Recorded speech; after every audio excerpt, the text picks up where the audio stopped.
या सगळ्या संदर्भात अधिक माहिती देण्यासाठी आमचे प्रतिनिधी प्रशांत कदम आत्ता आपल्याबरोबर आहेत। तर प्रशांत, आणखी 2 ते 3 आठवडे एटीएम सेवा पूर्ववत होण्यासाठी लागणार असं कळतंय। काय प्रयत्न सुरू आहेत केंद्र सरकारचे? प्राजक्ता, खरं तर सध्या बँकिंग व्यवस्थेवरचा ताण आणि देशातल्या अनेक लोकांची चिंता वाढवणारी ही बातमी आहे। कारण अनेक लोक असे आहेत की ज्यांनी असा विचार केला असेल की ठीक आहे, 2-3 दिवसामध्ये एटीएम सुरू होतील आणि त्याच्यानंतर आपण पैसे काढूयात। मात्र आता ज्या पद्धतीनं अर्थमंत्र्यांनी सांगितलेले आहे की किमान 2 ते 3 आठवड्यांचा कालावधी लागू शकतो, तर साहजिकच यामुळे बँकांच्यावरचा ताण जो आहे तो आणखीन वाढणार आहे। कारण आता पैसे काढण्यासाठी एकमेव पर्याय उपलब्ध असेल तो केवळ आणि केवळ बँकांचा। त्यामुळे आधीच जी परिस्थिती खरं तर आणखीन तणावाची बनत चालली त्याच्यामध्ये भर पडू शकते आणि उद्यापासून परत आपल्याला बँकांमध्ये आणखीन रांगा पाहायला मिळू शकतात।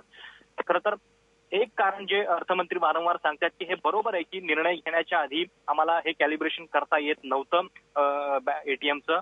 ते कारण जरी आपण मान्य करत असू तरी इतर ज्या चलनाच्या नोटा आहेत, म्हणजे किमान 100च्या नोटा ज्या आहेत त्या उपलब्ध करण्यामध्ये नेमक्या काय अडचणी आहेत हे अजून आपल्याला कळू शकलं नाहीये। कारण एटीएम मधून केवळ 100च्या नोटा तर सध्याच्या सॉफ्टवेअरनुसार, सध्याच्या कॅलिब्रेशननुसार नक्कीच निघू शकतात। मात्र त्या का उपलब्ध होत नाहीयेत याचं उत्तर माहिती नाहीयेत। कदाचित तज्ञच याच्यावरती जास्त प्रकाश टाकू शकतील। मात्र जरी बँकांची सज्जता वारंवार सांगितली जात असली तरी एटीएमचा हा निर्णय खूप धक्कादायक आहे आणि त्याच्यामुळे आणखीन पुढच्या त्रासासाठी लोकांनी आता तयार राहिलं पाहिजे।